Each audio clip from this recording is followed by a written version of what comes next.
So Odell Beckham and Jarvis Landry, they're two of the most interesting players on the Browns. They're quite frankly two of the best players on the Browns. And they're so similar and so different in many ways that it's interesting. I mean, both are great players.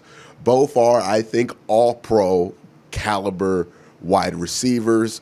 Both have their strengths, both have their weaknesses, both are similar heights and sizes, played in the same offense, played on the same team at LSU, came from similar backgrounds. You know, both are so similar, but then on the field, when you look at their skill sets, despite having the same kind of physical profile, athletically and skill set wise, they're so different.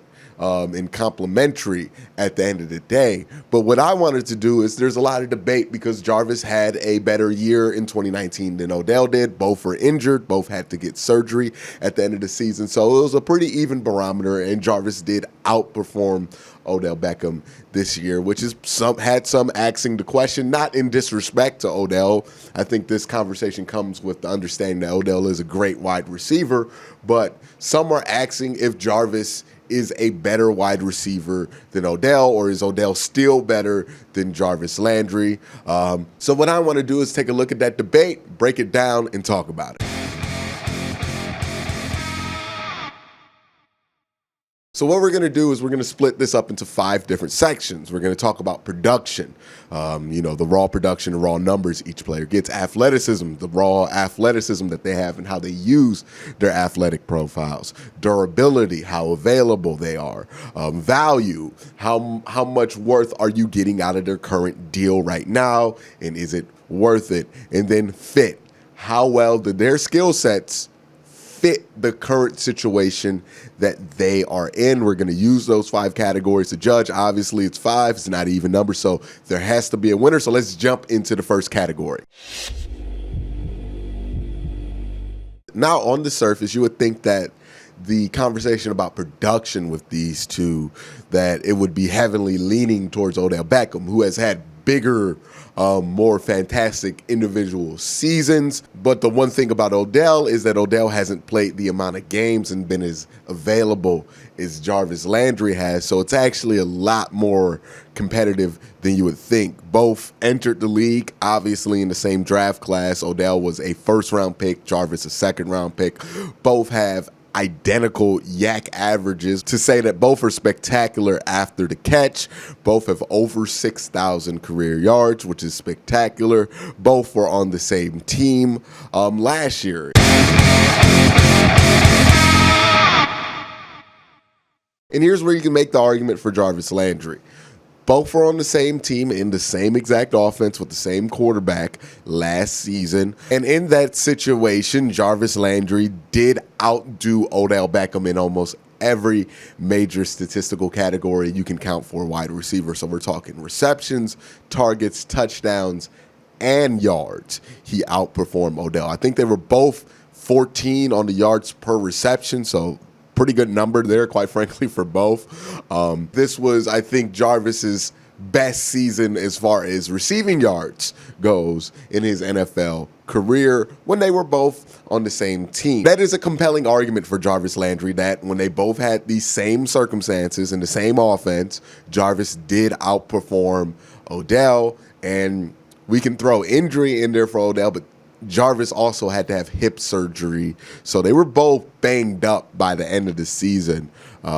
So it's just interesting to look at it from that perspective. But when we zoom out and look at this from a larger perspective, we start to see where this whole conversation starts to shift overwhelmingly in the direction of Odell Beckham Jr. Because despite playing in 21 less games and having 102 less targets, he has 321 more career yards than Landry, 16 more touchdowns than Landry. He has averaged over his career more yards per reception than Jarvis Landry. Now, Jarvis does have the advantage when it comes to catch percentage, which would suggest that Jarvis is a more reliable catcher of the football. But you also have to consider that Jarvis played in Miami for so many years where they just gave him a ton of screens. I mean, he had like 70, 80% catch percentage years in Miami because those catches weren't coming down the field like they do in Cleveland. They were coming at the line of scrimmage, basically. Then Odell has 1,000 yards in every season that he's played more than 4 games in, which is an incredible stat. Look, and I'm not saying Jarvis is a slouch here. Sure, he hasn't had the top end, almost 1,500 yard seasons that Odell has, but Jarvis has had 3 1,000 yard plus seasons.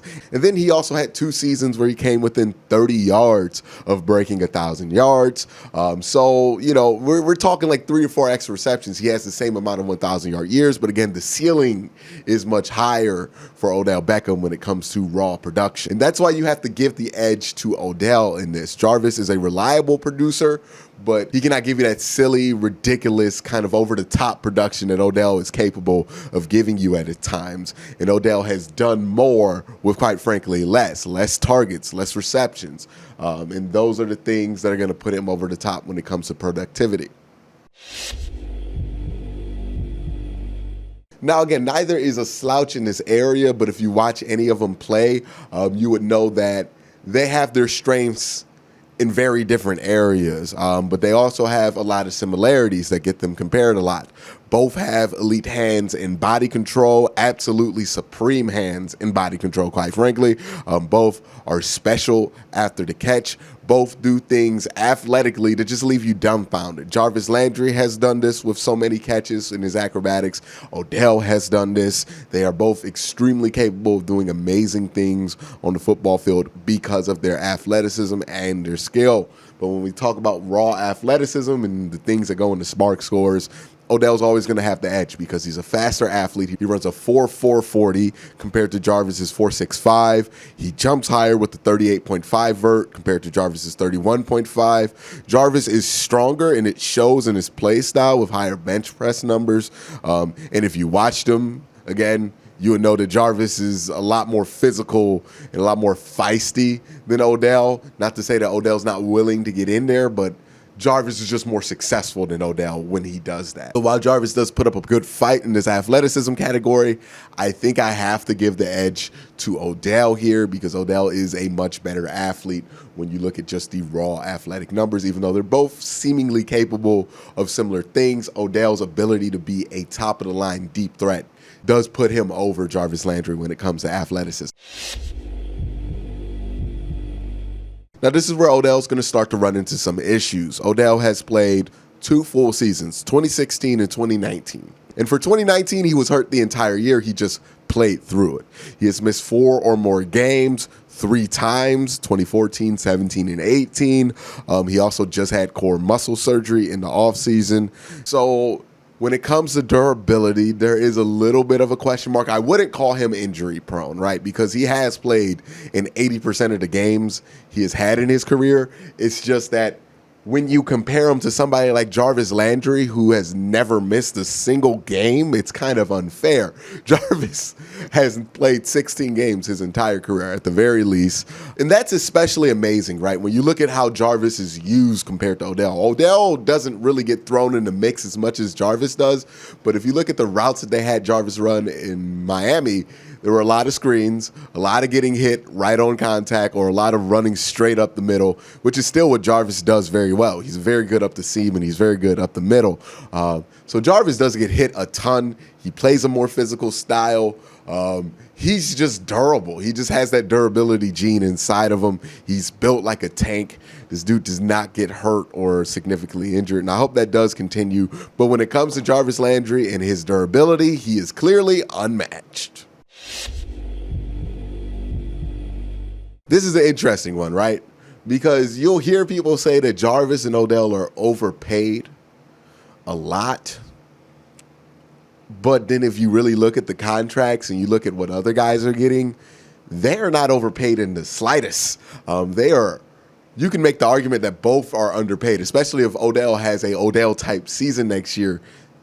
They're pretty underpaid. If you look at what top wide receivers are getting right now and what they have and what their cap hit is, It's not even close, quite honestly. Now, Jarvis is on a 5-year, $75 million deal to the end of 2022. Odell is on a 5-year, $90 million deal until 2023. Now, if you just take those numbers and divide them by 5, yeah, you're going to get an astronomical number per year, but that's not what the cap hit is. The cap hit is much lower because of how these deals were structured, and it's almost so low at this point that if there is a breakout season next year, you're probably going to have to restructure these guys' deals and give them something a little bit more to keep them happy. And when you consider the fact that both are not going to be more than a $15 million cap hit until Jarvis's last year, where he'll be a $16 million cap hit.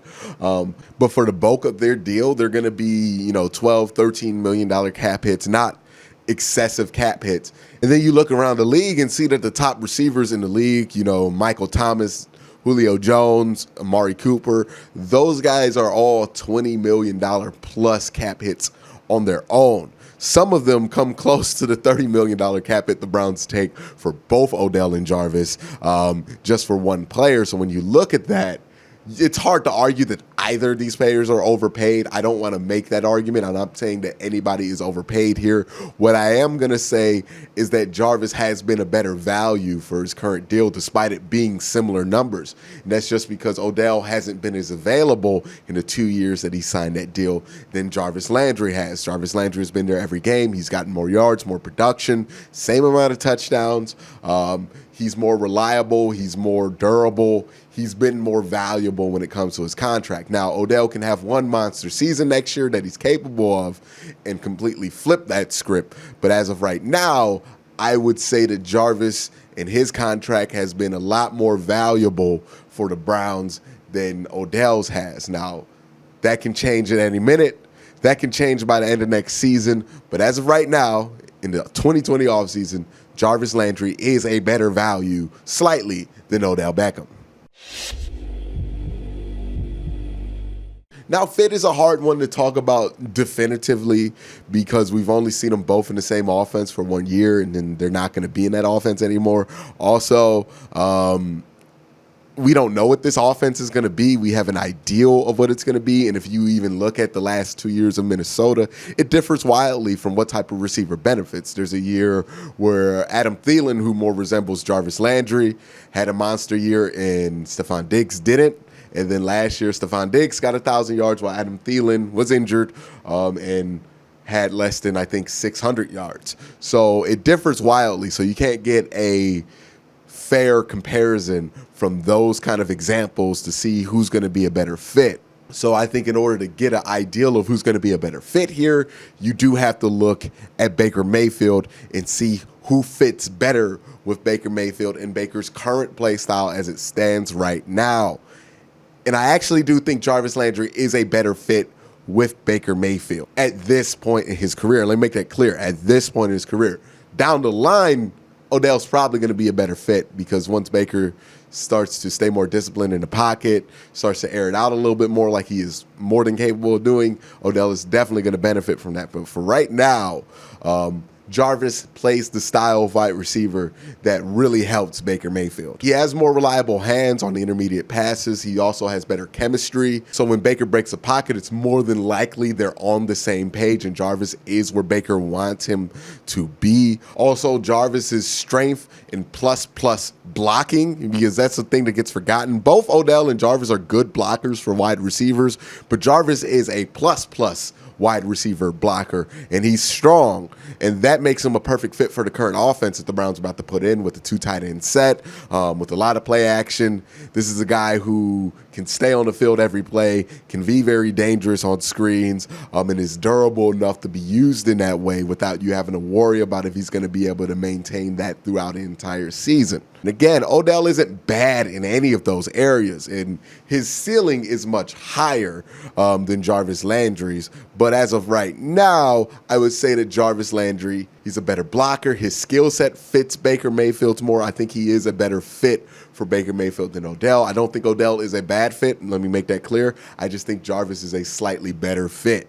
Now, if you're following along, technically that means that Jarvis Landry did beat out Odell, in my opinion, on who is better for the Browns right now. I think it is Jarvis Landry at this current moment. I'm not saying that Jarvis will always be the better player, but at this current moment, I think Jarvis has been a better fit and more productive for this team in the current situation that he's in. But I think the way we should look at this, instead of a direct comparison in the sense that one of them has to go, I think we need to look at this as kind of a compatible thing, right? I think that Jarvis Landry, if he's anything, is a pickup truck. He's reliable. He's durable. You need him to get through certain situations. Sure, there are things you don't want to take a pickup truck to do. Like, you might not want to drive a pickup truck across the country. You might not want to drive a pickup truck every day in and out of work if you work at an office and you don't really need it.